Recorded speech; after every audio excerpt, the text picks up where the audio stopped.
Colorado Sagrado. Gostei. Fernando Carvalho. Qual o sobrenome que faltou mesmo? O que faltou de chamar? Fernando Chagas Carvalho Neto. Fernando Chagas Carvalho Neto. Eu acho que tu é um dos personagens mais importantes dessa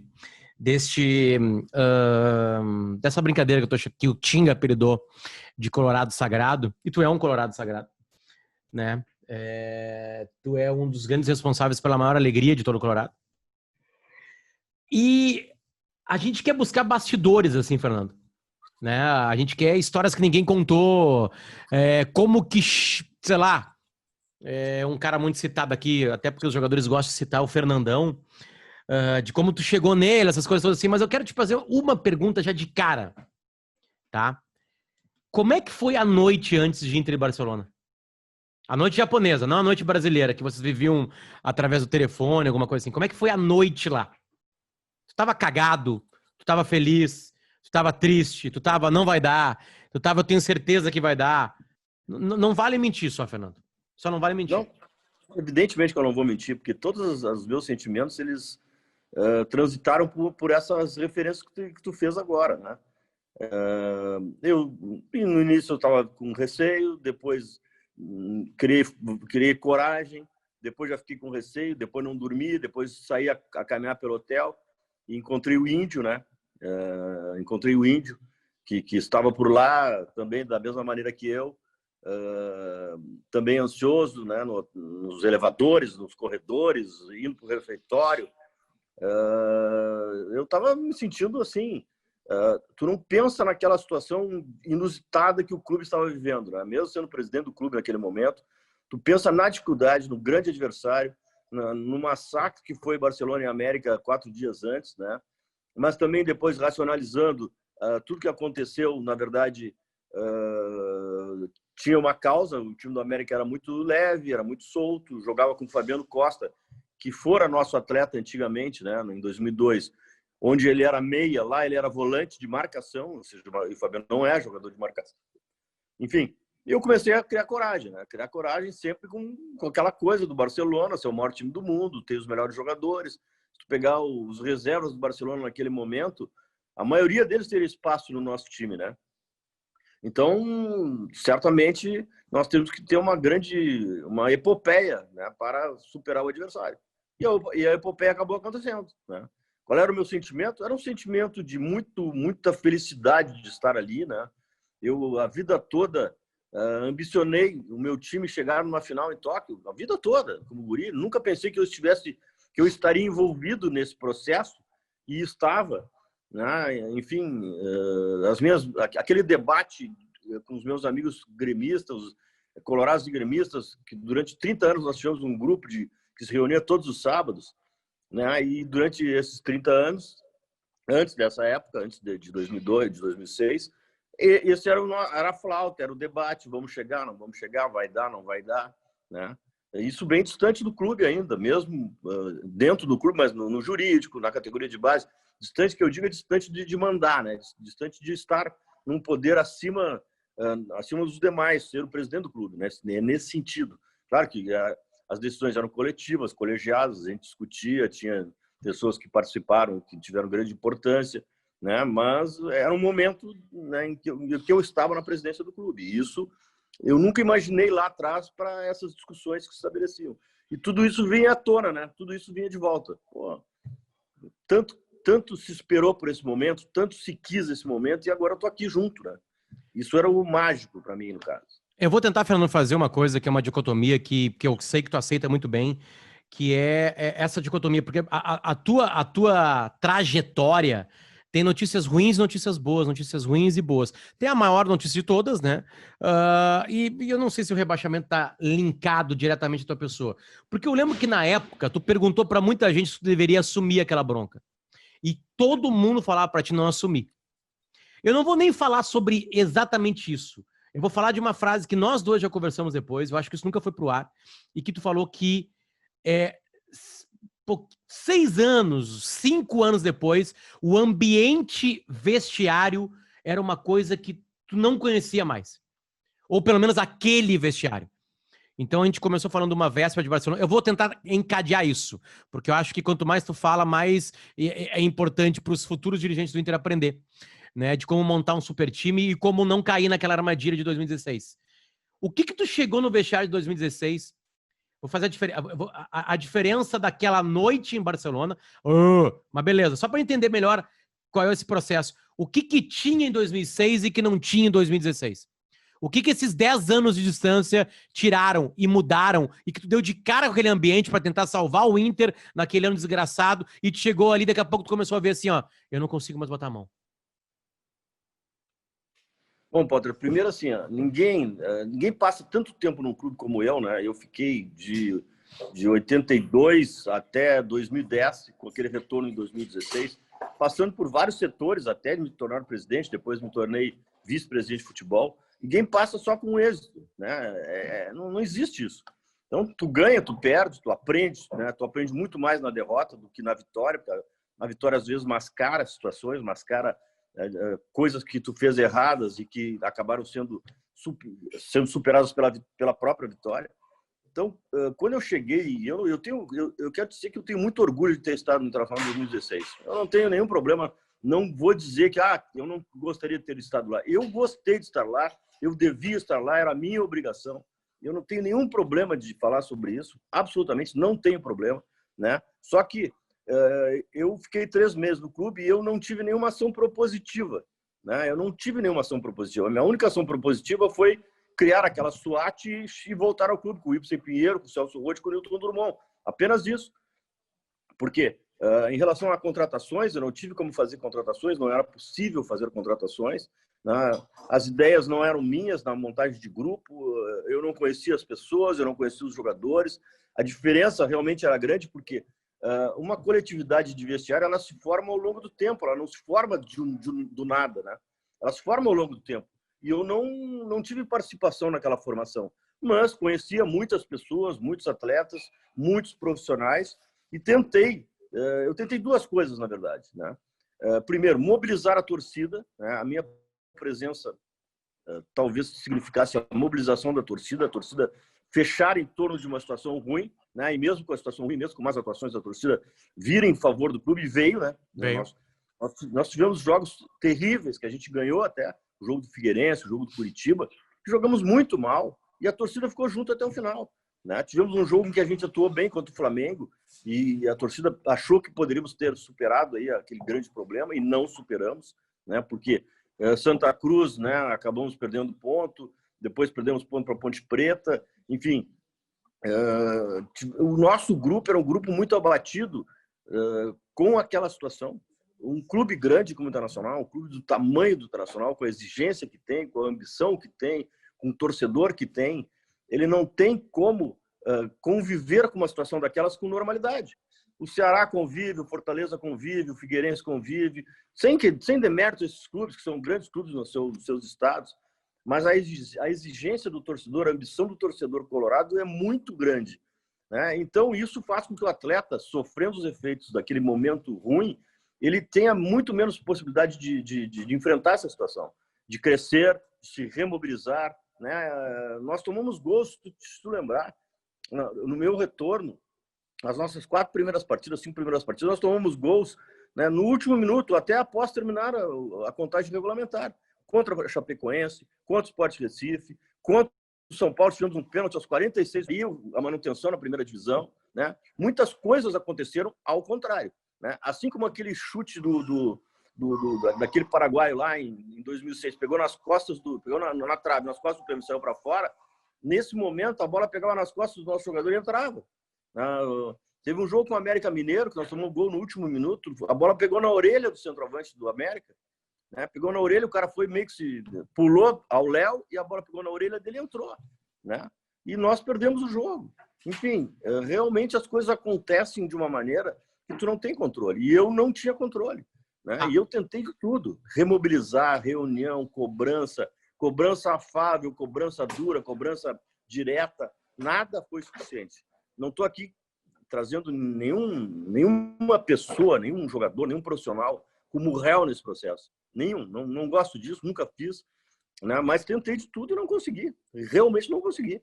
né? Da mesma maneira que lá em 2006 a gente foi montando um time a partir de 2004, acrescentando atletas, acrescentando profissionais, acrescentando conhecimento, acrescentando critérios, e a coisa chegou onde chegou, né? Então, isso faz parte da minha vida. Eu não tenho vergonha da minha vida no Internacional. Não tenho nenhuma vergonha da minha vida no Internacional. Tem o lado bom, tem o bônus e tem o ônus. Eu comemoro muito o ônus, aliás, comemoro muito o bônus, e o ônus faz parte dela, né? E as pessoas... Eu não tenho nenhum problema de falar sobre isso. Nenhum problema. É normal eu falar sobre isso. É normal falar sobre o Mazembe, é normal falar sobre aquele ano de 2010 que a gente recuperou o clube, né, dentro de uma competição em que a gente estava mal, que era a Libertadores. Ganhamos o título, né, de maneira sim, surpreendente. E depois tivemos aquele insucesso com o Mazembe, cujos principais responsáveis são os dirigentes. Eu nunca deixei de dizer isso. Nós fomos os responsáveis por aquilo também. Então, eu não tenho problema de falar. Como vocês são responsáveis? Tu já viu essa Nós partida somos... de novo, Fernando? Tu já viu essa partida de novo, né? Tu já viu o Inter e Mazembe de novo? Nunca mais viu? Eu nunca mais vi. Tá, eu vi. Então eu vou te falar, tá? Eu vi. O primeiro tempo é um crime. É um crime.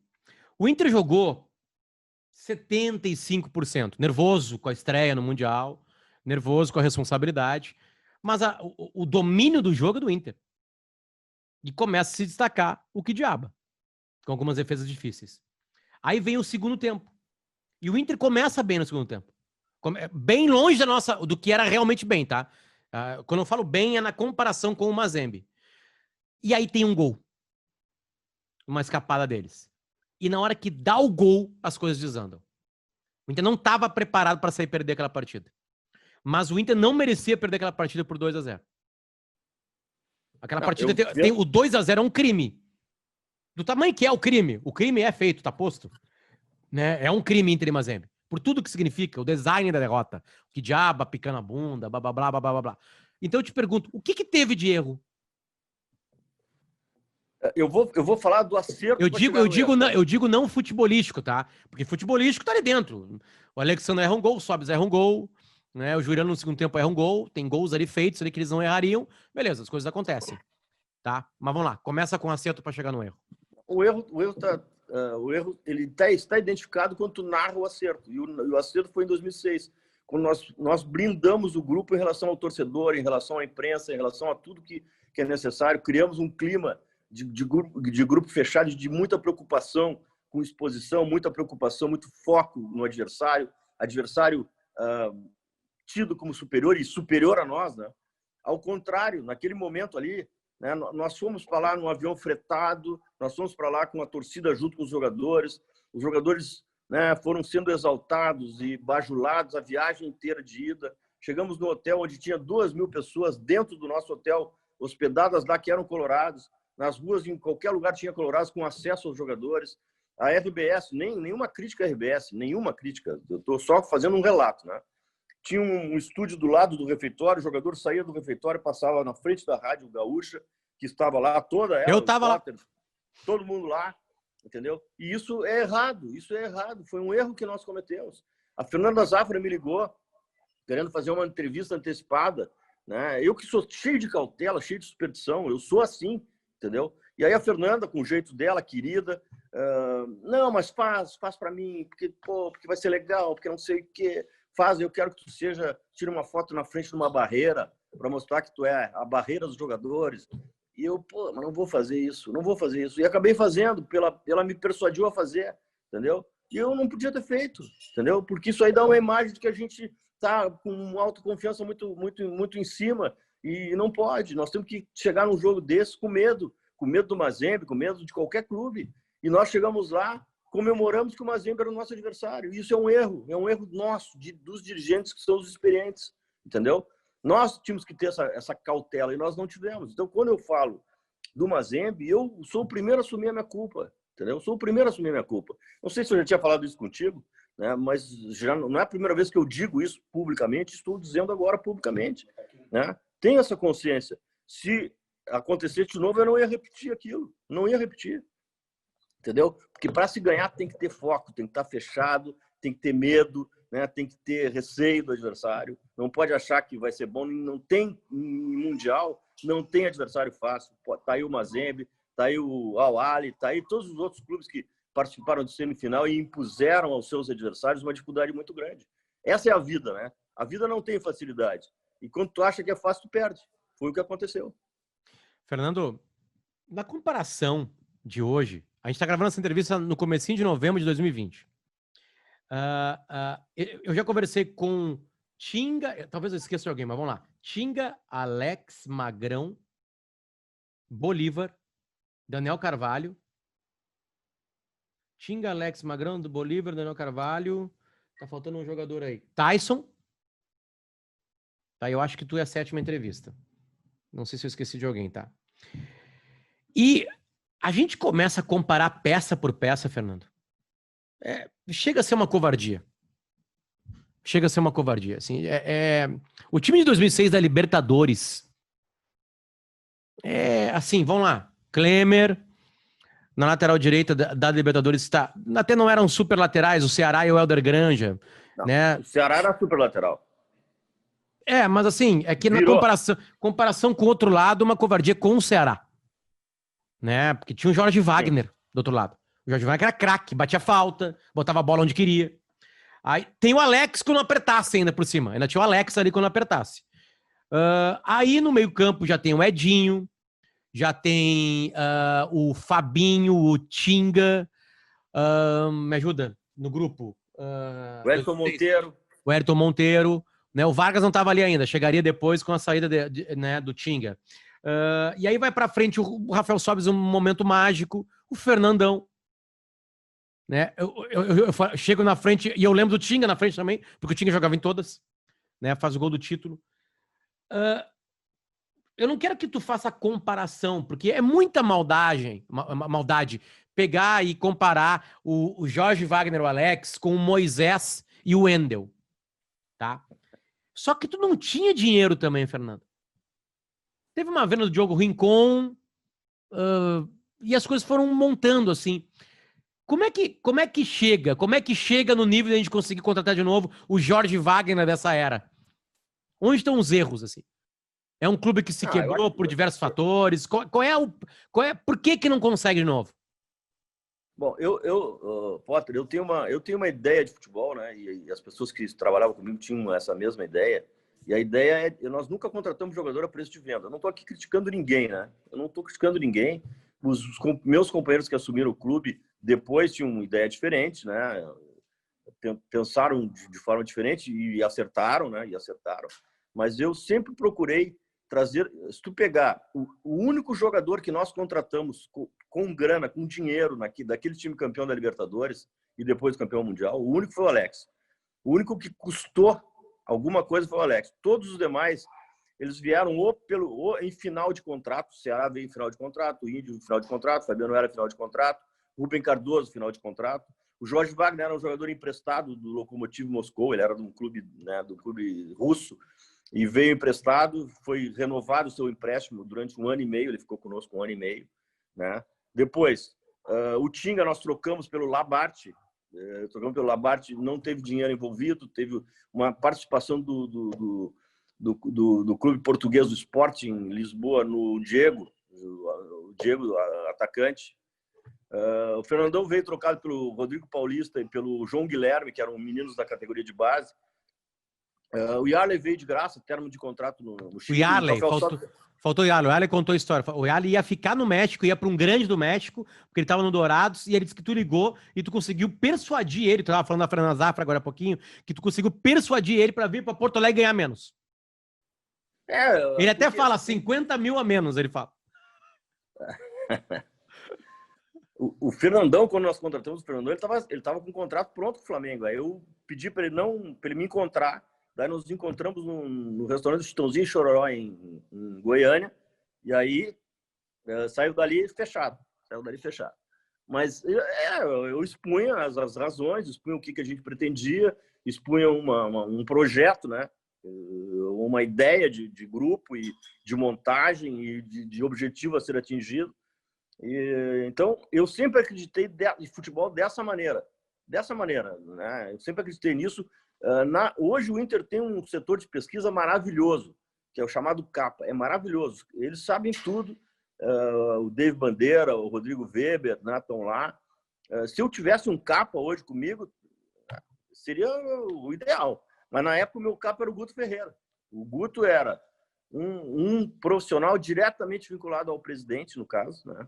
Diretamente vinculado a mim. Ele fazia a avaliação dos adversários que nos enfrentavam, ele fazia essa avaliação, e, ao mesmo tempo, ele olhava jogadores. Foi ele que olhou o Yarley, foi ele que olhou Alex, foi ele que olhou todos os demais jogadores que a gente contratou naquela época. Era o Guto que dava o diagnóstico, né?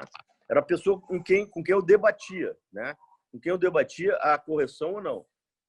O Yarley, às vezes a coisa passava muito tempo, né? O Yarley, nós fomos olhar um lateral do Ceará chamado Arlindo Maracanã, né? E quando o Guto voltou, tem um meia lá chamado Yarley que joga demais, jogar no Ceará, joga demais. Aí eu fui ver, ele já tinha 27 anos. E a gente não queria contratar jogador com essa idade, né? O Yarley já estava num ponto acima. Aí ele foi para o Paysandu, foi para o Boca e começou a se destacar de tal maneira que aí a idade já passou a não pesar tanto, né? Pelo menos na nossa avaliação. E aí, quando ele foi para o Dourados, né? Quando ele foi para o Dourados, eu fiquei acompanhando. E o procurador do Yarley, ele era procurador de um jogador chamado Fábio Júnior, que jogou no Inter. Não sei se tu recorda, um canhoto, centroavante. Canhoto, esse carequinha? Que nem teve grande chance, não foi. Mas aí eu fiz uma boa relação com o Clóvis Dias, que era o procurador do Fábio Júnior. E quando o Yarley tiver liberado, eu quero o Yarley. Fiquei assim um ano martelando, né? E aí, quando o Yarley terminou o contrato dele e ficaria no México, né, eu disse, me dá o telefone do Yarley que eu quero falar com ele. Daí eu convenci o Yarley, né, convenci ele a vir. E virou o Yarley. Então, a gente sempre analisava não só a condição do jogador, a condição, né, de futebolista, né, de bola dentro do campo, competitividade, né? Eu sempre gostei de jogador que compunha taticamente o time. Eu não gostava de jogador que não tinha ação tática. E as contratações passavam por isso. Todos os atletas tinham uma visão tática. Tinha que ser inteligentes. Aí que tá. Era aí que eu queria chegar. Mas eu quero só fazer uma coisa antes, porque eu vou precisar fazer isso jornalisticamente, tá?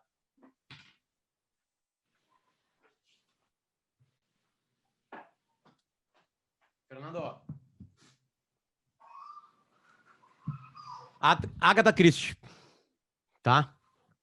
Agatha Christie. Pegar uma cena dela, o jeito que ela escreve de uma cena, ela te coloca dentro da cena. Eu posso pegar qualquer livro, eu peguei A Noite das Bruxas, tá? Olha que coincidência, acabamos de viver o Dia das Bruxas. Na festa do Dia das Bruxas, promovida pela viúva Rowena Drake, uma garota chamada Joyce, conhecida pelo macabro talento de contar histórias de crime e mistério, é encontrada morta por afogamento em uma tina usada para uma das mais tradicionais brincadeiras de Halloween. Eu quero que tu seja Agatha Christie, que isso aqui seja um documento para te contar todos os detalhes desse almoço ou dessa janta no bendito restaurante do Chitãozinho Chororó, em Goiânia, que tu trouxe um dos maiores ídolos da história do Inter. Detalhes que tu nunca falou, Fernando. Eu quero que seja um documento. Eu vou separar. Essa entrevista vai ser publicada na íntegra, não vai ter nenhuma edição. Só que essa parte eu vou separar para mostrar para os dirigentes como é que se sonha alto. Vai. Bom, detalhes, verdade, Fernando. Agatha Christie, lembra disso? A história do Fernandão, isso já foi dito, né? Eu não sei se eu vou conseguir contar alguma coisa inédita, mas eu vou repetir coisas que aconteceram. Quem teve participação decisiva na vinda do Fernandão para o Inter, porque foi o primeiro que me falou do jogador, o primeiro que chamou atenção para o Fernandão, foi o Odair Helm. O Odair era volante do time júnior do Inter, nascido em 78, como o Fernandão. Ambos participantes de uma seleção que, além deles, tinha também Perdigão e Gabiru. Né? O Alex do Curitiba, depois que teve grande trajetória no Palmeiras. Esse tu não conseguiu trazer. Edu Schmidt. Tinha vários jogadores que depois se tornaram grandes jogadores, né?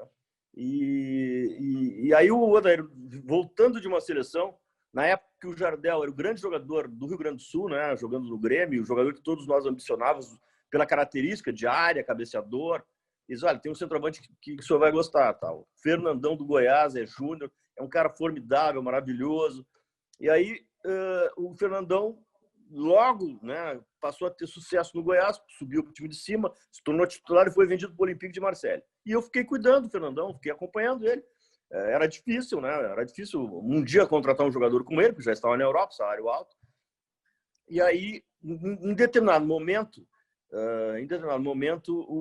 o Marabá veio jogar no Inter, o Marabá volante do Goiás, que foi contemporâneo do Fernandão no Goiás.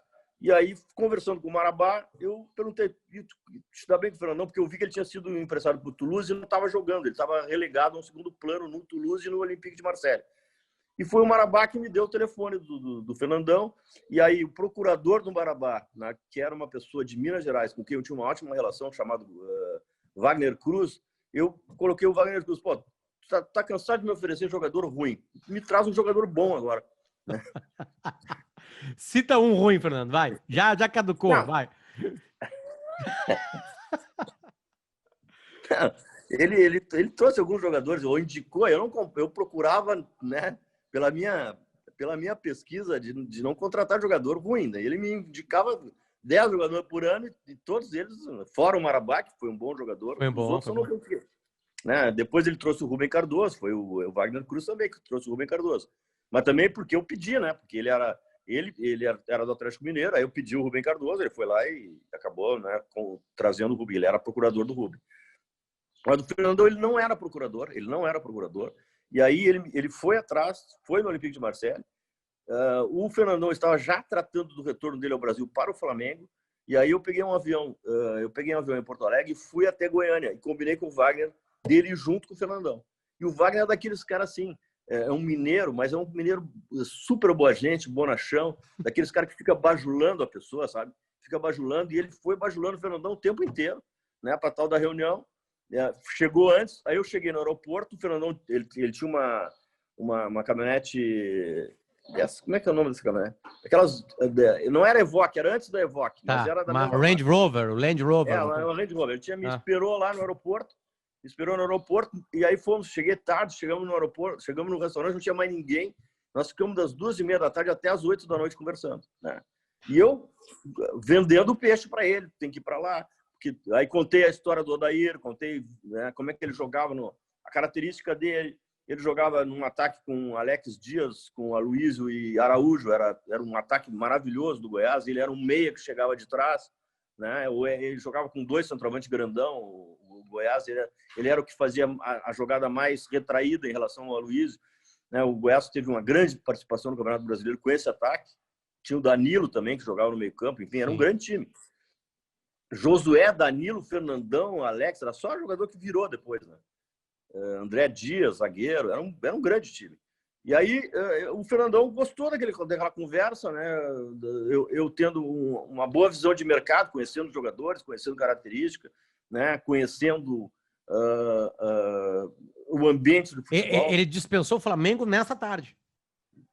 Não, quando terminou a reunião, ele me apertou a minha mão, tá fechado, eu só tenho que ir no Rio agora para desfazer o pré-contrato que eu tinha. Eu tenho uma palavra empenhada com o Flamengo, mas não está certo ainda. Ainda tem alguns detalhes. Só que naquela época, diferente de hoje, o Flamengo tinha fama de não pagar, né? O Flamengo tinha uma fama de não pagar salário, de atrasar. E eu dei garantia a ele de que ele receberia. Ele se informou com outros atletas, né? Atletas, e naquele momento o Inter não atrasava salário. Atrasamos no primeiro ano da minha gestão. Depois a gente nunca mais atrasou. E isso é uma coisa que o mercado comenta. Não tem saída, né? O futebol tem as suas histórias e o mercado comenta.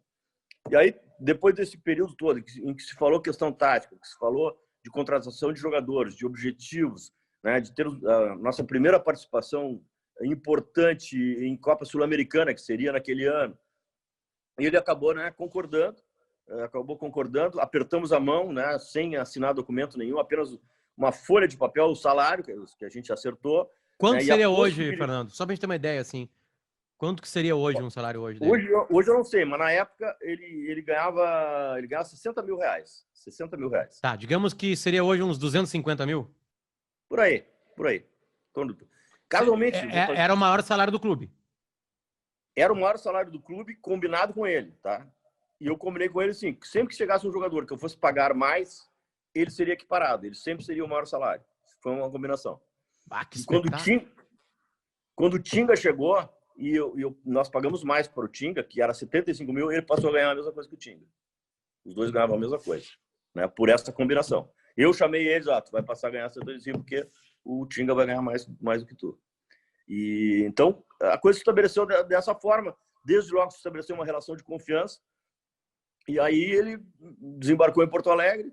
Na primeira corrida dele em volta do campo, o comentário é, pô, mas ele farda muito mal, né? Ele tava todo desengonçado, ele farda mal, ele farda mal, mas ele joga bem.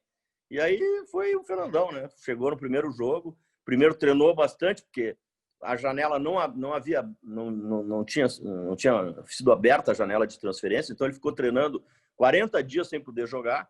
Quando ele entrou, ele estava na ponta dos cascos, né? Entrou e nunca mais saiu do time. Deixa eu ver se eu acho aqui. Inter apresenta Fernandão. Talvez apareça como treinador, né? Tem a foto só como a foto do primeiro gol no Grenal. Ó. Sabia que é o Sobis que fala para ele no ouvido dele? Sobis chega no ouvido dele e fala para ele assim: tu fez o milésimo gol nos Grenais. Mas o treinador era o Lori Sander, tá? O treinador era o Lori Sander. E o Lori, quando eu disse pro Fernandão, nessa conversa do restaurante, tá, que o Lori era o treinador, eu disse, pô, mas o Lori acho que não gosta de mim. O Lori não gosta de mim porque ele me botou no banco quando ele foi treinador do Goiás, ele foi o treinador que me botou no banco, ele me tirou, ele me sacou, né? E eu disse, não, pode deixar que não vai ter problema. O Lori, e eu tinha falado com o Lori, né? O Lori nem sabia que ele tinha colocado ele no banco, mas o Lori sabia da contratação e concordou e não teve problema. E quando o Fernandão chegou, ele estreou com o Joel. Sim. Mas ele começou a treinar com o Lori. Eu era um dos caras da Social, Fernando, que cantava assim: ei, Lori, pede pra sair. A Social, que saudade daquela coisa lá. Fernando, tá, beleza. Temos um documento de como chega num cara como esse, né? Uma tarde, vai para um restaurante, pega um avião, convence o cara entende o projeto, vê olho no olho. Não tem como fazer essa contratação como nós estamos fazendo agora assim por Zoom, né? Dificilmente isso vai acontecer. Beleza. Agora eu vou deixar para o documento, para o nosso vestiário também. Como é que se chega no caos e tu não fez parte desse processo? Tu chegou e viu o caos de um vestiário como 2016. Quais eram os erros para nunca mais serem repetidos? Eu acho que os erros é uma soma de erros, né? É uma soma de erros que começa pela montagem do grupo, né? Nós fomos perdendo substância. Nós perdemos o Nilmar, nós perdemos o Arangues, nós fomos perdendo jogadores importantes, né? E eu acho que isso é um equívoco, né? Um equívoco. Tu não pode ter um grupo só de jogadores, só meninos, e a maioria dos nossos atletas naquele momento eram meninos, com exceção do Alex, que era experiente, né? Todos os demais eram meninos, né? E tinha poucos jogadores de experiência, jogadores de tradição, e isso abate demasiadamente o grupo, né? Abate muito. Enfim, é que eu falei, ninguém é responsável, né? Eu não tenho... É que as coisas vão acontecendo, nós nos enganamos com o título gaúcho, né? Nos enganamos com aquele tipo de futebol que não era o melhor, mas a gente ganhou o gauchão, decidiu com o Juventude, fizemos até uma boa partida, que o Andrigo foi o melhor jogador do campeonato, era um jovem, né? Era um time muito jovem, um time despreparado emocionalmente para enfrentar uma situação como aquela, entendeu? E tu não consegue ganhar, e tu não consegue sair bem se tu não tem uma coisa equilibrada. Tem que ter equilíbrio, né? Tem que ter equilíbrio emocional, tem que ter equilíbrio de qualidade, tu tem que ter equilíbrio de experiência, né? E naquele momento tu só não tinha equilíbrio, né? Não tinha equilíbrio nesse aspecto, no aspecto emocional, no aspecto de experiência, no aspecto de qualidade, né? Nós tínhamos um jogador, por exemplo, o Vitinho, né? O Vitinho era o melhor jogador do Inter, né? Só que o Vitinho não é um jogador competitivo, ele não é competitivo. O Vitinho até hoje, tanto que ele não é titular do Flamengo, ele joga bola, ele não joga futebol, ele joga bola, né?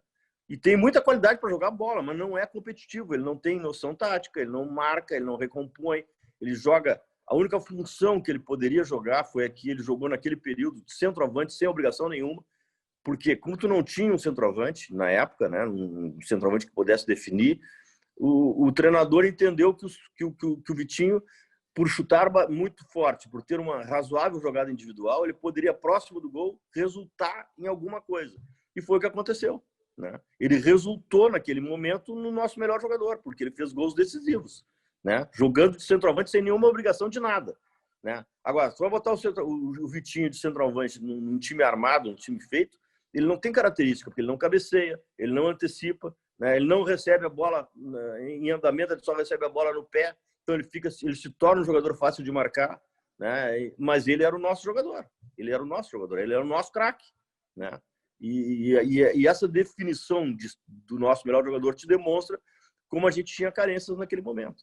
Fernando, teve um capítulo que ele passa um pouco assim de lado, assim, que é a saída do D'Alessandro no comecinho de 2016. Ele vai pro River por empréstimo, né? Certamente isso bateu em ti. Tu tem uma proximidade com o Andrés Nicolás D'Alessandro, né? Tu lembra daquela época, se tu conversou com ele, por que ele estava saindo? Porque aquilo foi muito estranho, porque o Inter não chega, ele sai antes de ganhar o Gauchão, ele sai no começo do ano. Acho que ele faz uma partida que era tipo uma recopa gaúcha, que valia pontos também pelo Gauchão, no Zequinha. O Inter até vence, aquilo eu lembro das capas da Argentina, D'Alessandro se despede com o título lá do Inter de Porto Alegre. O que bateu em ti naquela época? Porque era estranha aquela saída dele, né? Eu te confesso, embora a gente tenha uma ótima relação e conversamos muito, né, ainda, ficamos amigos fora do futebol, ele simplesmente ele é muito discreto, né? Se alguma coisa havia, se alguma má relação de ambiente havia, ele não revelou. Ele não revelou porque ele é discreto, mesmo levando em conta a nossa relação, ele não revelou. Não, eu vou sair, é melhor, o River, tá na hora de eu sair, depois eu volto, eu preciso ficar um pouco fora, né? Ele foi discreto, ele não entrou em detalhe maior, né, naquele momento. Sim, e pelo que tu ouviu falar, Fernando, ele viu o caos que estava o clube depois, aí com outras fontes tuas. Não, eu não cheguei a... Ele é muito discreto, né? Ele é muito discreto, ele não chegou a comentar. Comigo ele não comentou. Eu não cheguei nunca a saber dele efetivamente o motivo daquela saída, né? Ele certamente deve ter se desgostado com alguma coisa e por isso ele acabou pedindo para sair. Mas ele é discreto, ele não comentou nada. Quais as razões que o levaram a ter esse pleito e as razões pelas quais ele foi liberado. Foi um dia de manhã, Fernando, que o Ministério Público revela tudo que estava acontecendo no clube lá. Todo mundo foi pego de surpresa. Eu imagino que tu tenha sido mais pego de surpresa ainda, quando começou a ser revelado tudo aquilo pelo Ministério Público. Que baque tu sentiu? Que dor tu sentiu? Tu sentou de novo no sofá e falou assim, não acredito que isso estava acontecendo. Como é que foi exatamente? Porque tu chega, como tu falou, no processo lá que tu não contrata ninguém, tu nem vê a cor do clube, a cor do dinheiro no clube, né? Tu vai lá para resolver uma bomba. E aí tu vai pro vestiário, que é a tua característica. E aí, quando tu, anos depois vê aquilo tudo acontecer, como é que bate isso em ti? Como é que bateu isso em ti? Cara, esse é um assunto muito ruim para o clube, né? É ruim para as pessoas e ruim para o clube. Eu procuro evitar de falar sobre isso. Espero que sim, o Ministério Público é um órgão respeitável, mas também comete erros, né? E eu espero que essa investigação que ela chegue ao final e que as pessoas envolvidas consigam comprovar aquilo que alegam particularmente, né? Que cada coisa tem sua razão, cada coisa tem seu destino. Eu prefiro agir dessa maneira, eu prefiro pensar dessa maneira. Por exemplo, o Vitório Pífero é uma pessoa que eu conheço há 60 anos, né? Uma pessoa que eu tenho uma relação próxima. Eu tenho certeza que no final, né, o Vitório Pífero vai mostrar que ele não agiu dolosamente, vamos dizer assim, dolosamente naquele episódio. Mas é um processo de investigação, é um processo delicado, não temos como fugir disso, não temos como fugir. E eu prefiro esperar que isso termine, né? E aí, se houver lá responsável, se houver culpado, se houver declaradamente, né, alguém responsabilizado, talvez tenha, né? Não posso dizer que não, né? Eu aí vou me manifestar. Mas, por enquanto, em respeito à instituição, em respeito às próprias pessoas, que muitas delas conviveram comigo, tá? Eu prefiro deixar que a investigação termine. A gente viu o Cruzeiro agora, ou a gente vê o Cruzeiro que está passando. As histórias do Cruzeiro são absurdamente mais cabulosas até que a do Inter, né? A pergunta é técnica, tá, Fernando? O sistema de um clube de futebol como o Inter e o Cruzeiro, ele favorece que possa ter uma falcatrua? Tipo assim, é fácil roubar numa linguagem absurdamente popular ou é difícil roubar de um clube de futebol? Não, eu acho que em qualquer situação, ou no clube, ou no órgão público, ou na empresa, tu tem facilidades, vai depender da tua índole, né? Vai depender da pessoa que está gerindo o clube, ou a empresa, ou a sociedade naquele momento. Entendeu? Depende, né? Tem coisas, né? Tem coisas num clube de futebol. Lá atrás, muito antigamente, tinha a mala branca, né? Que hoje não tem mais, tem a mala branca. Essa era uma maneira de sair dinheiro, né? Para pagar isso há 25 anos atrás, 30 anos atrás. Isso sempre teve, né? Hoje isso não ocorre. Então, os controles do clube, a partir da metade da década de 90, eles passaram a ser mais rigorosos. E hoje é muito difícil que tu tenha alguma ação tendente a prejudicar o clube que não apareça. É muito difícil, né?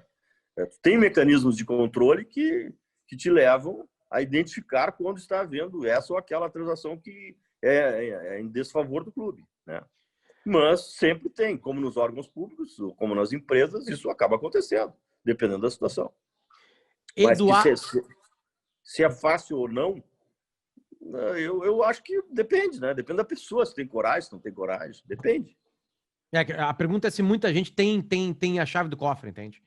Se muita gente pode abri-lo, se muita gente pode meter a mão, né? E a chave do cofre não é exatamente metaforicamente a chave de ali abrir uma coisa e tirar dinheiro vivo. Eu digo que tem poder de fazer coisa, fazer uma obra, fazer... Porque a falcatrua de 2016 aí do governo, entre aspas, pífero, que querem se descobrir a verdade, como tu falou, ela envolve isso, né?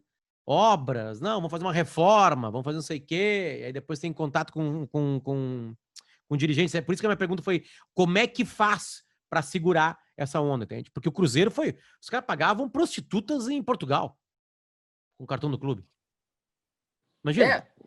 Aí é uma facilidade tremenda, pagar prostituta com o cartão do clube. Eu não cheguei a detalhar bem o que aconteceu no Cruzeiro, mas realmente, eu vou te contar o que aconteceu comigo em termos de cartão. Eu, quando voltei, na minha época não tinha cartão, tá? Na minha época de presidente. Quando eu voltei, 1 ano e meio depois, a primeira coisa que eu recebi foi um cartão, né? Para mim usar um cartão do clube. Eu tenho dificuldade de controlar o meu cartão, Potter. Eu não sei o que eu gastei.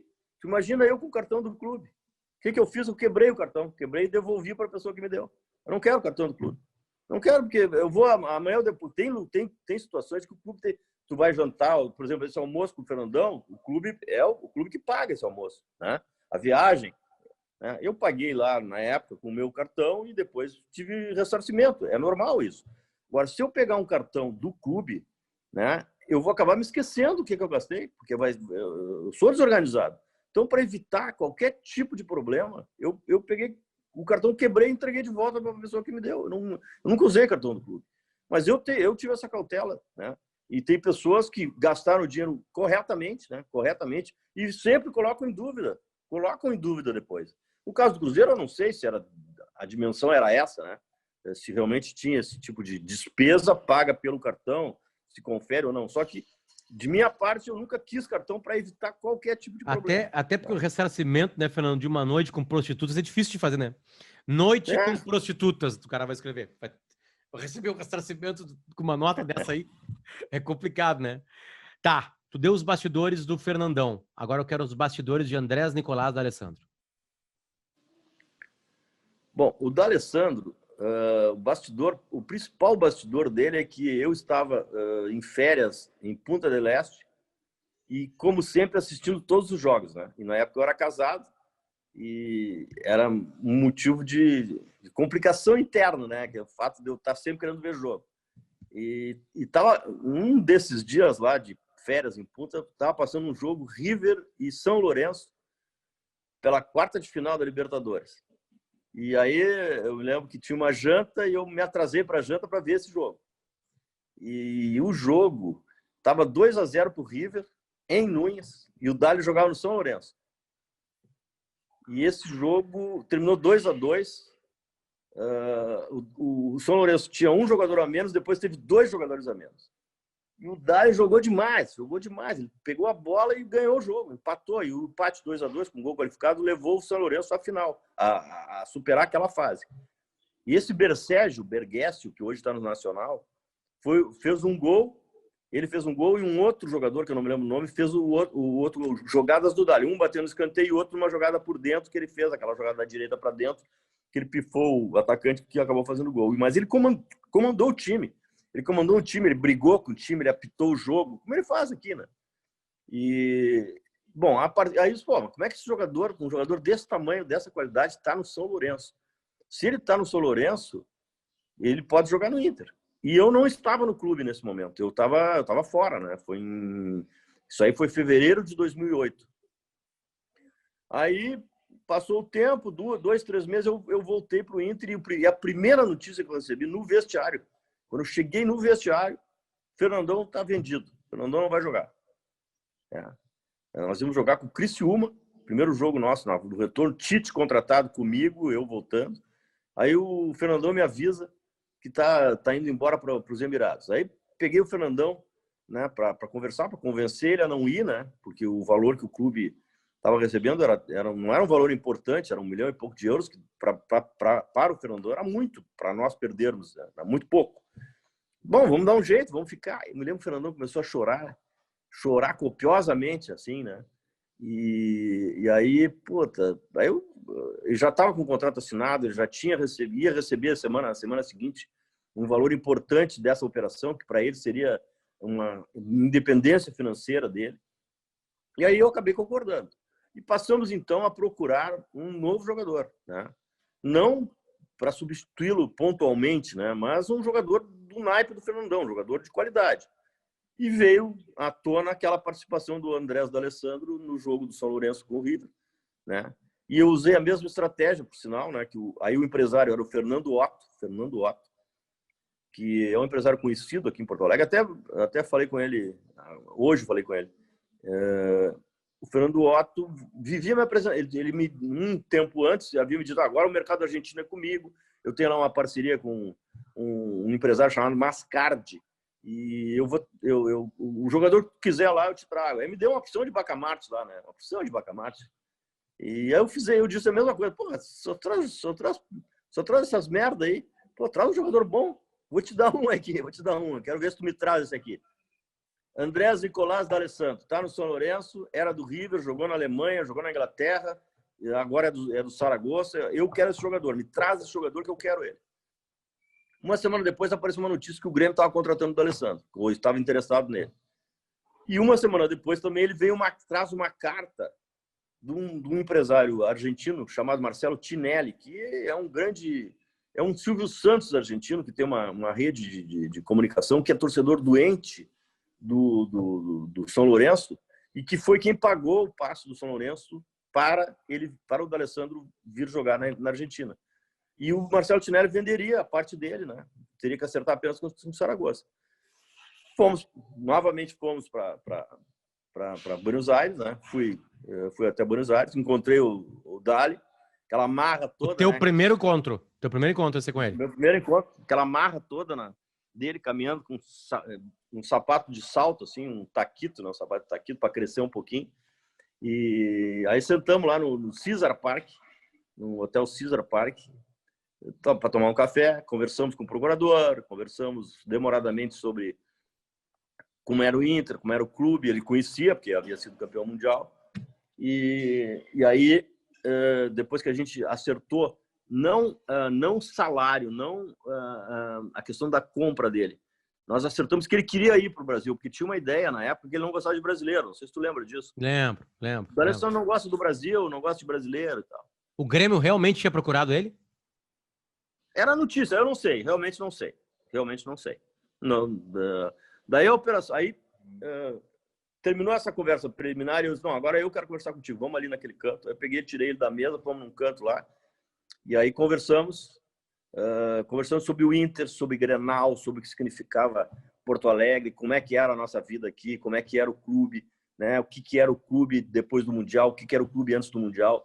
A nossa rivalidade é mortal, um campeonato à parte, mostrei para ele como era essa relação efetiva, né, dos atletas que chegavam com a relação Grenal, com a manutenção de liderança no Sul, a importância que tinha isso, né?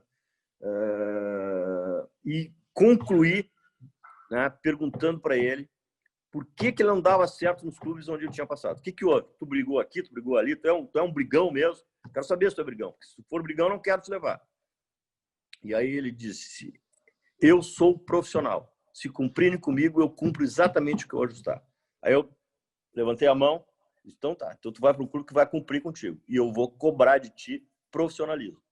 Apertamos a mão ali e sempre tivemos uma excelente relação. Aquele dia foi selada a nossa relação, né? E aí teve desdobramentos, né? Vamos para a análise de salário. Os argentinos são muito chatos para negociação, porque sempre tem uma coisinha, sempre tem um nheco-nheco, sempre, né? Às vezes parecia que não ia dar, mas daí a gente acertava. E vamos de novo. Aí vem o Tinelli lá, né? Queria fiança bancária, daí conseguiu fiança bancária com sonda. E assim foi. Demorou 60 dias para conseguir celebrar o contrato, né? E a notícia já, né, na rua, né? A notícia na rua, que é a pior coisa que tem, né? Tu fica pressionado pelos fatos, pressionado pela torcida, pressionado pelos adversários querendo melar o teu negócio, né? Até que finalmente, né, nós conseguimos quem Alguém fechou se o meteu, negócio. Fernando? Alguém se meteu? Algum clube brasileiro se meteu? Não, mas sempre tem, Se né? meteu, eu digo Sempre... assim, de querer falar, conversar com ele. O D'Alessandro, nesses 60 dias, ele focou no Inter e já era. Ele apertou tua mão e ele é do Inter. Ficou só naquela... Ou ele ouviu o Palmeiras, ouviu sei lá quem, Não. Flamengo. Ele apertou minha mão sobre as regras internas, porque aí tinha que acertar o Claro. salário. E aí o procurador dele era uma grande mala na época. Hoje é uma figura querida. Meu amigo também, o Matias Aldal, que na época ele era assim, ele era representante do procurador, ele era um amigo, ele era um subalterno do procurador efetivo, que era mala, né? Isso eu estou dizendo mala, eu diria até para ele. Ele é uma boa pessoa, mas é mala detalhista, sabe? Sempre tem um pouquinho daqui, aí talvez tenha sido um dos primeiros procuradores que nós pagamos comissão. Nós pagamos comissão pelo valor do salário, né? Como ele não tinha ganho comissão na operação, ele cobrou comissão, e aí foi mais uma discussão. Enfim, foi difícil fechar o negócio. Quem fechou esse negócio foi o Mário Sérgio Martins, que era vice-presidente do clube, e foi ele que acabou fechando, né? Ele tinha habilidade, foi ele que fechou lá os detalhes finais, porque o advogado do Tinelli era outra grande mala também, era só hora marcada, era, sabe, tu vai lá, o cara não te recebe, daí é cheio de pompa, né? E no fim deu tudo certo, foi uma odisseia, tá? Foi uma odisseia tal da contratação do Dário, né? E aí, uma coisa que eu talvez nunca tenha contado, mas vou contar agora porque todo mundo, né, já parou de jogar. Eu não vou dizer o nome dos atletas, mas eu fui procurado por 5 jogadores, né, antes do Dário ser contratado, pedindo que a gente não contratasse o Dário. Porque o Dário era ruim de vestiário, porque o Dário isso, porque o Dário aquilo. E aí eu ouvindo. Então tá. Que bom que vocês estão me dizendo isso. Que a partir de agora, quem vai me ajudar a ambientar ele aqui são vocês. Vocês vão ser os responsáveis para fazer com que ele se ambiente, que ele não seja mala, que ele não seja esse jogador desagregador que vocês estão dizendo que ele é. Eu tenho 5 pessoas aqui que vão me ajudar nesse momento. Então, quando ele chegar aqui, os primeiros que vão receber ele são vocês. E aí, ele chegou no primeiro dia, já se ambientou, já foi para o quarto do Tyson e virou do grupo, né? Virou do grupo. Mas teve todo esse episódio aí. A estreia dele foi com gol lá no Engenhão, né? Contra o Botafogo, né? 2-2, né? Ou tô louco? Ou é o primeiro gol dele? Não foi. Não foi. Acho que esse é o primeiro gol dele. A estreia dele foi num Grenal da Copa Sul-Americana. Ah, é verdade. Que nós empatamos. No Beira-Rio, gol de pênalti do Daniel Carvalho. Isso aí. E aí tem aquele gol dele lá que ele corta pra cá, corta pra lá e toma. Né? Aí começa, né? Fernando, a KTO tá comigo aqui, tá? Esse site de apostas, né? E, aliás, se alguém tá ouvindo isso aqui, porque isso aqui vai ser lançado amanhã, Fernando, que vai ser lançado no dia da eleição americana. Se você tá ouvindo isso aqui no dia da eleição americana, tem como apostar até quem vai ganhar, se o Biden ou o Trump. Tu pode ganhar um dinheirinho com isso aí.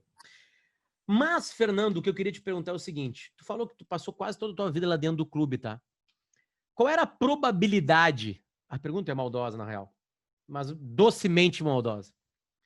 Qual era a probabilidade daquele cara que entrou no clube muito motivado por causa do Martin, o teu filho, que jogava muita bola. E eu vi o teu filho jogar bola no FPAM, sub-13, lá em Alegrete. Ele acabou com aquela competição. Ele foi eleito o melhor junto com o Diego do Santos.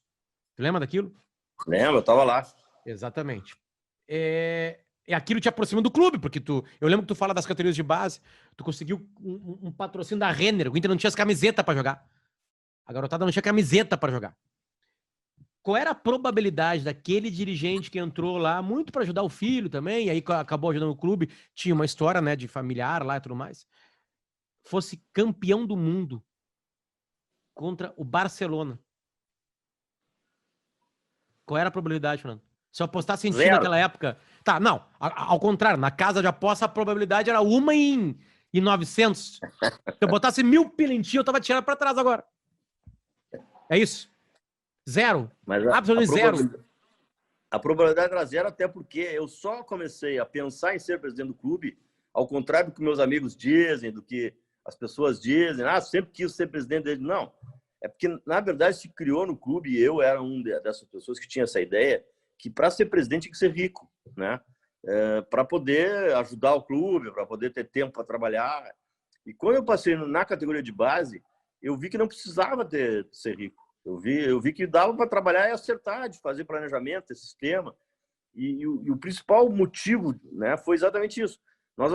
Eu assumi o departamento amador do clube no final de 95, início de 96. Em janeiro de 98, 2 anos e pouco depois, nós somos campeão da Taça São Paulo. E começamos a formar jogadores. E mudamos completamente o departamento, que, como tu falou, não tinha nem camiseta.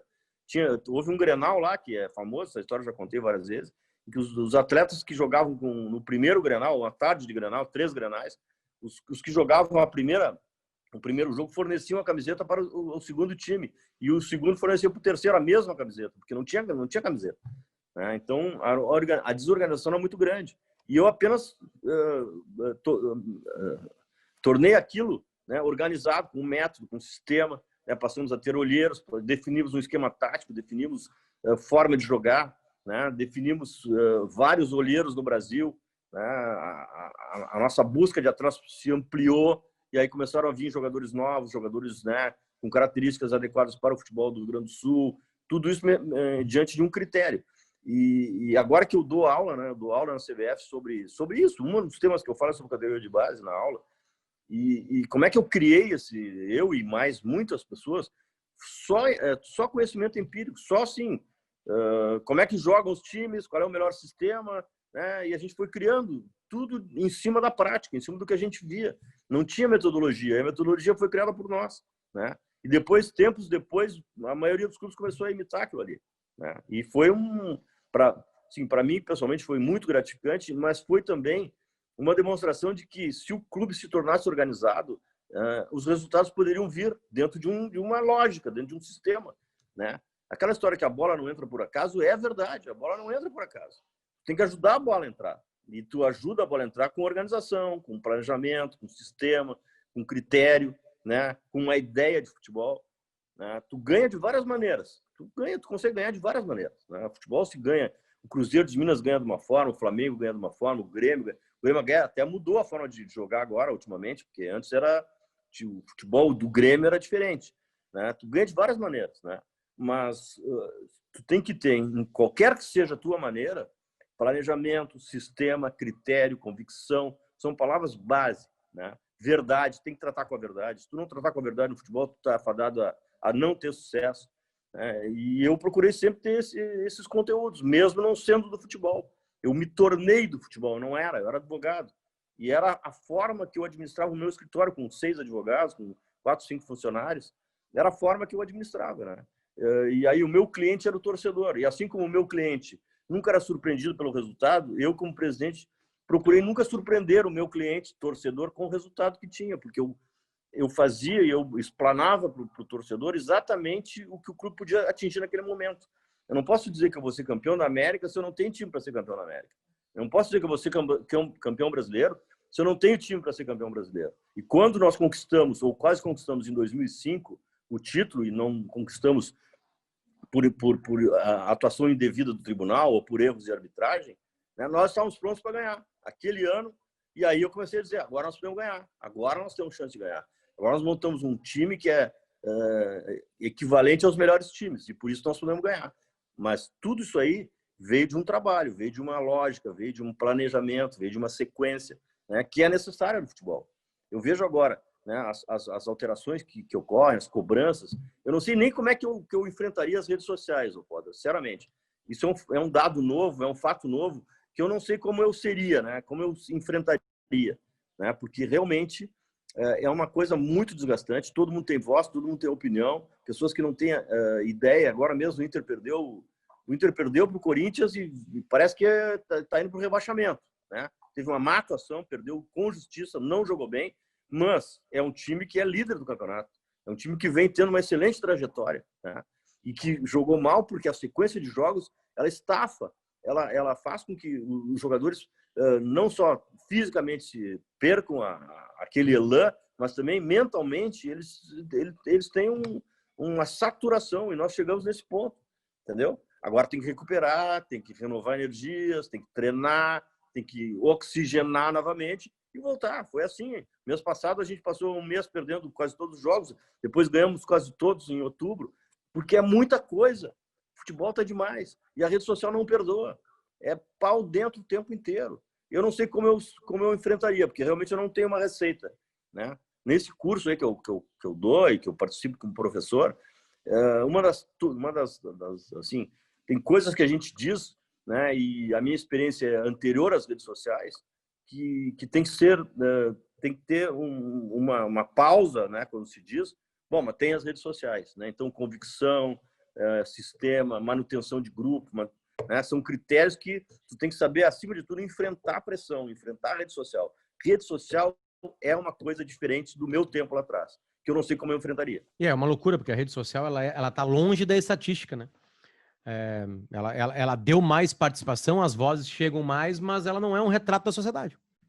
Não é, Qualquer opinião de uma rede social não é. Ainda mais uma coisa que envolve paixão, que é futebol, né? Fernando, Eduardo Cudê.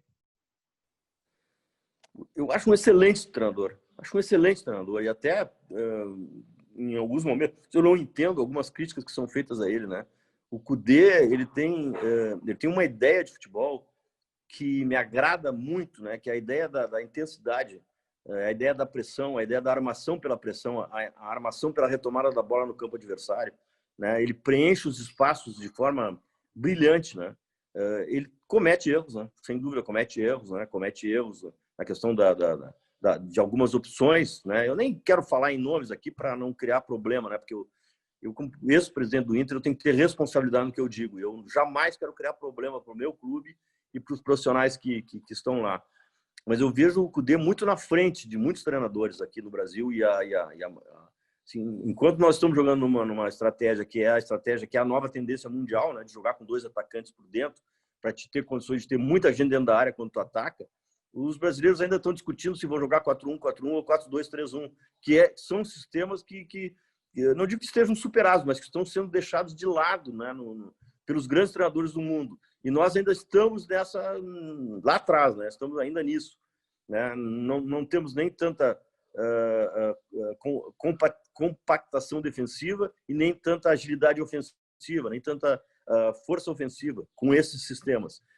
O sistema do Cudê, o sistema do português que foi embora, o próprio sistema do Sampaoli. O Sampaoli, para mim, dos três, é o que é inferior, porque a defesa dele, o sistema defensivo dele é vulnerável, porque ele ataca com muita gente e ele não tem sistemas de proteção. O Cudê tem sistema de proteção defensiva. No momento em que ele faz um dos volantes vir para trás dos zagueiros, no momento que ele abre os 2 laterais, ele tem sistemas de proteção. Um volante na frente, um volante atrás e 2 zagueiros, né? E ele tem profundidade pelos lados. Ele tem muita gente dentro da área, porque quem faz gols é quem tem jogador dentro da área, né? Quem ataca com mais de um jogador. Porque se tu tem só um centroavante, ele disputa com 2 zagueiros e com um volante, e dificilmente a bola vai sobrar para ele. E os gols que o Inter tem feito são de jogadas onde sempre tem alguém na arrebentação, como eu digo, né? Na sobra, e faz o gol porque sobrou, faz o gol porque a bola rebateu aqui, rebateu ali, tem mais um dentro da área em número superior ao adversário defensivamente. Então, eu acho que o Cudê, pela intensidade que ele impõe aos seus jogadores, pelo tipo de estratégia que ele né, demonstra gostar e implementa, e acima de tudo pela ideia. se tu pegar o time reserva do Inter, mesmo sem jogadores da mesma qualidade dos times titulares, dos jogadores titulares, ele tem uma ideia, e a ideia do time principal e do time reserva é a mesma, a forma de jogar é a mesma, né? Com os atacantes forçando o erro do adversário, com os meias vindo por trás, com os laterais, né, abrindo e entrando em profundidade, às vezes um meia sendo a profundidade, o meia da direita ou o meia da esquerda, seja quem for esse meia. É leite de pedra que está sendo tirado? Que não é o grupo mais Eu acho que inteligente da história do Inter, né? Ele está tendo, assim, ele tá tirando mais do que o grupo em termos de qualidade apresenta. Se tu largasse não tenho o dúvida. time da Sul-Americana do Inter, aquele campeão, pro Cudê.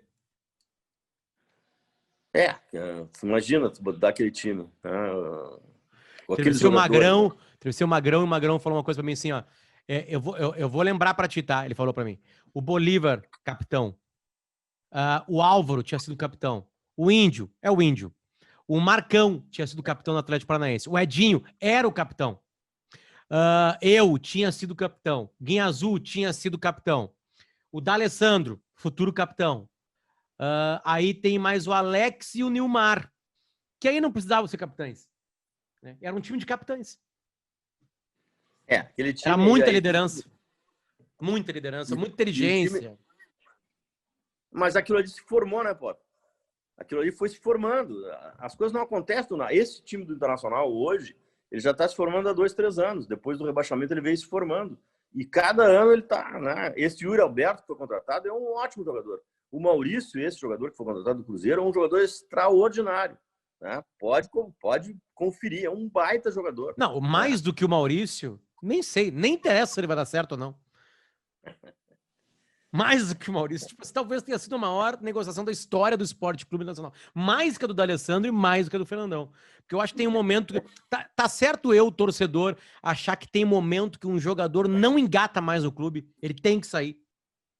O William Potker tinha que sair. Não usa ele como exemplo, Fernando. A pergunta é maior, tá?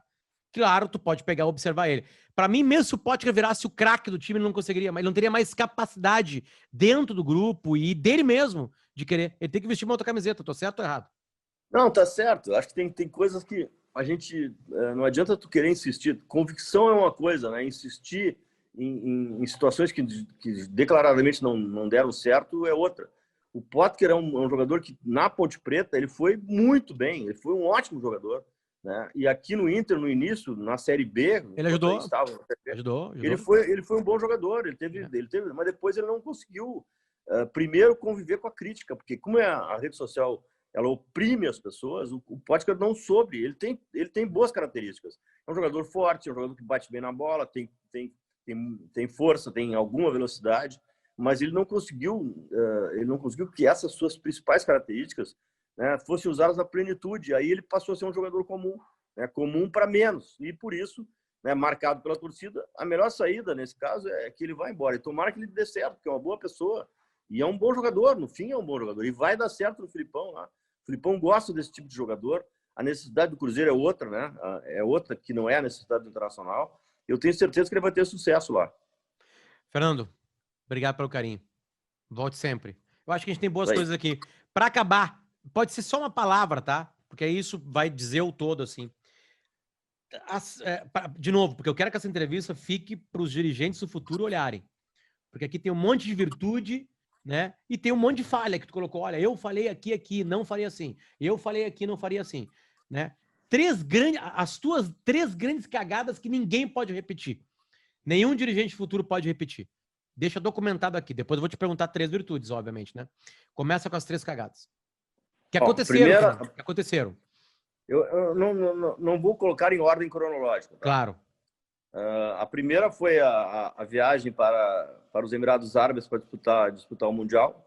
A forma, o jeito, a logística, as questões que foram, né, que nós não levamos em consideração, que já havíamos feito no passado, né, em Tóquio.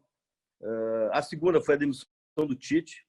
Né, eu não poderia ter feito aquilo, não poderia ter, e foi um grande erro, injustificável erro. Né? A questão... aí tem outras coisas, Potter, que essas são bem dizem mais respeito a mim, né? Mas eu vou ficar em dúvida. Claro que teve muito mais, mas sempre tem pessoas envolvidas e eu não quero envolver ninguém. Eu quero deixar as questões com terceiros. Eu não gosto de expor pessoas, eu não gosto de falar sobre, né, sobre pessoas. Talvez assim, contratações, né? Claro. Não, contratação todo mundo acertou e errou. Eu não quero nem isso.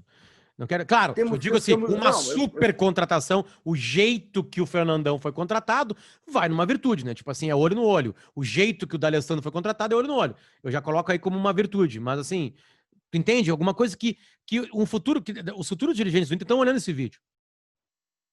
E aí eles vão aprender. Olha, isso foi uma cagada, isso não se faz. Falta uma só.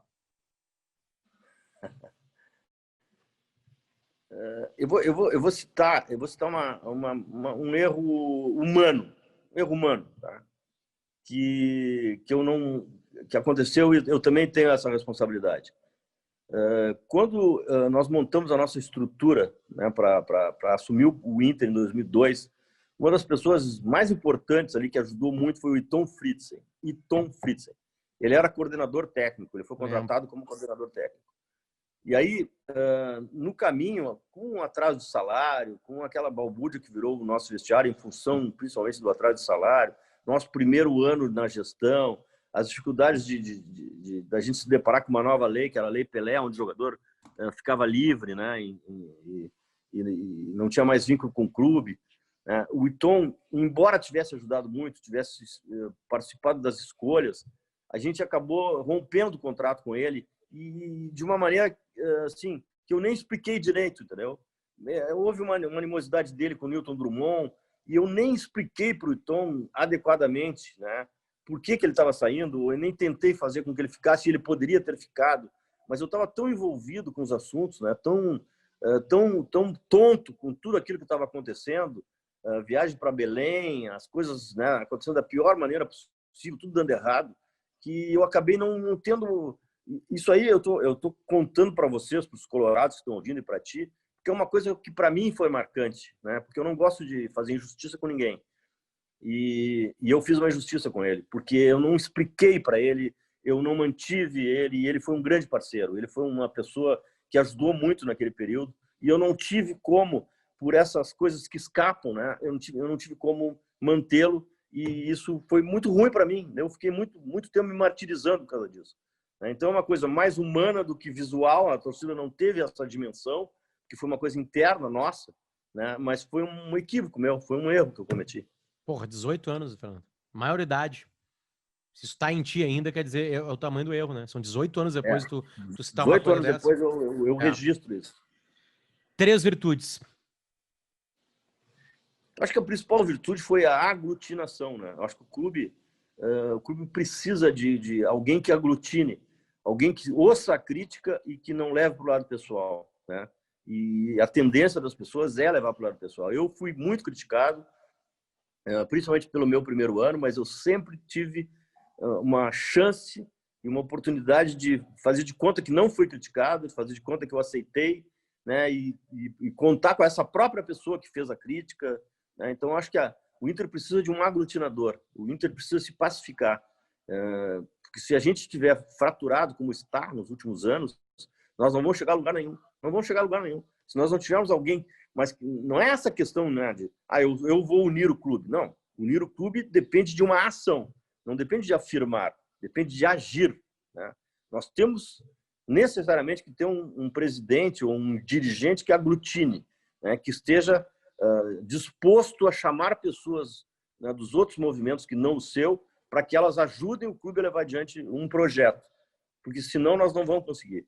Eu acho que essa foi uma virtude, porque eu sou uma pessoa assim, eu gosto de aglutinar, eu gosto de resolver questões, né? Se o cara falou alguma coisa, eu quero que ele me diz o que é, porque se eu estiver errado, eu sou o primeiro a reconhecer e vou fazer da maneira que tu acha, entendeu? Eu acho que o Inter precisa disso, né? Precisa de alguém para aglutinar, porque nós não podemos enfrentar uma campanha que vem por aí, uma campanha do ano que vem, né? Nós chegamos num ponto de termos um time competitivo que ainda não é o ideal, ele pode se tornar o ideal com alguns acréscimos, mas quem perder a eleição que se avizinha, ficar contra quem tiver, né? Nós temos bons quadros em todos os movimentos e nós temos maus quadros em todos os movimentos, entendeu? Isso é uma realidade. Isso é uma realidade. Então, vamos pegar, né, quem assumiu o clube, que pegue pessoas boas, né, que convide pessoas boas de todos os grupos e implemente a sua gestão. Implemente o que tem de melhor para o clube, que é modernidade nas práticas, planejamento estratégico a ser renovado, coisa que não faz tempo que nós fizemos o nosso último. Hoje tem que ter uma readequação. A nossa categoria de base tem métodos novos aí que devem ser adotados, né? Que o Internacional tem que se modernizar na questão da categoria de base. Nós temos que ter um presidente que una a base com o time profissional. Nós estamos muito distantes, a ação do profissional está muito distante da ação da base fisicamente. Tem que unir, né, essa distância que hoje existe. Enfim, então acho que a aglutinação realmente é uma coisa muito importante, e eu, com toda assim, falsa modéstia, digo, acho que eu procurei fazer isso e consegui. Né? Conseguiu. Isso é uma informação. Isso é uma informação. Tu conseguiu. Faltam duas virtudes. Bom, a virtude nas escolhas, né? Acho que as escolhas foram importantes. Nós temos aí um dirigente muito criticado, Vitório Pífero, que teve todo esse episódio de 2016, mas ele foi uma excelente escolha, ele foi um grande dirigente no período que esteve lá, no meu período de presidente, depois como presidente, quando eu fui vice de futebol. Ele era um cara duro, ele era um cara que é necessário ter. Então, as escolhas, eu chamo a atenção para o Vitório, né, mas vou citar todos os demais, né, que trabalharam junto. O Giovanni Luiz, que logo a seguir se tornou presidente, foi um ótimo presidente. Os demais dirigentes todos, né? Escolhas de profissionais, a escolha do Fernandão, a escolha dos jogadores. Eu posso eleger aí os 11 que entraram em campo, né? Os profissionais, a gente cuidava, né, diuturnamente dos profissionais do clube como um todo. Aquilo era todo mundo puxava para o mesmo lado, como se diz em linguagem, né? Todo mundo queria aquilo, todo mundo queria, né, ajudar, não tinha nada internamente que fosse contra, né? A valorização dessas pessoas, né? Isso foi muito importante. Então, primeiro, a questão da aglutinação, da inclusão, da pacificação do clube. Segundo, a escolha das pessoas, né? E terceiro, eu acho que tudo fica dentro desse contexto, né? Eu colocaria esses tipos de contratações assim. Porque a contratação do Fernandão e do D'Alessandro, posso botar uma então? Vou te ajudar nessa aí. Você tá com dificuldade de falar teus... É impressionante, na hora que eu pedi para te defeitos, tu falou assim, vou deixar de fora tal coisa, né? Aí é fácil pro ser humano. Quando pede pro ser humano falar virtudes, ele fica naquela, pois é, não sei. Então eu vou te ajudar. Memória. Vou escrever aqui, memória. Porque a tua memória contrata o D'Alessandro e o Fernandão. O Odair Helma, então, jogador, joga uma sub-20 e fala, tem um cara lá que tu gosta. Fernandão, abre o olho no Goiás. Vai dar certo. Né? E aí tu deixou de tomar uma garrafa de vinho, demorou, né, se estrepou com a tua mulher da época para ver um cara chamado Andrés Nicolás D'Alessandro. Que era um jogo que prometia. Não, tu acabou vendo o D'Alessandro desfilando pra ti. Que era uma obviedade, tá, Fernando? Desculpa te falar isso aí, mas eu entrava nas boates de Porto Alegre com o nome de Andrés Nicolás D'Alessandro. Eu tenho provas. E eu entrava junto com Pablo Aimar e com o Juan Román Riquelme, que era um time sub-20 da Argentina lá, que ganhou uma coisa lá, não sei o que eles ganharam, e a gente achava os nomes bonitos, nós entrava assim. Aí o porteiro perguntava o nome, e aí eu falava Andrés Nicolás D'Alessandro. E olha só o que aconteceu hoje depois. Né? Aliás, D'Alessandro, já te convidei para participar desse quadro, tu não aceitou ainda. Tá na hora. Vem para cá logo. Fernando, obrigado pelo teu carinho, cara, pela tua atenção. Acho que aquilo que eu queria de deixar um documento assim atemporal, eu acho interessante, assim, tem coisas importantes aqui pra gente aprender e é legal que eu sabia disso, que tu não te incomoda porque virtudes todo mundo fala, vem pra cá e conta, aquilo, blá blá blá, campeão do mundo, Barcelona, não sei o quê, barbada. Mas é legal também ver que tu pensando no clube também, né, demonstra que, olha, tem erros aqui que eu não quero que ninguém repita, acho que isso faz parte, né, do processo. Todo mundo faz isso aí na vida. Obrigado pelo teu carinho. Volte sempre. Um abração. Obrigado. Valeu. Aí pela atenção de todos. Até mais. Colorado Sagrado. Gostei.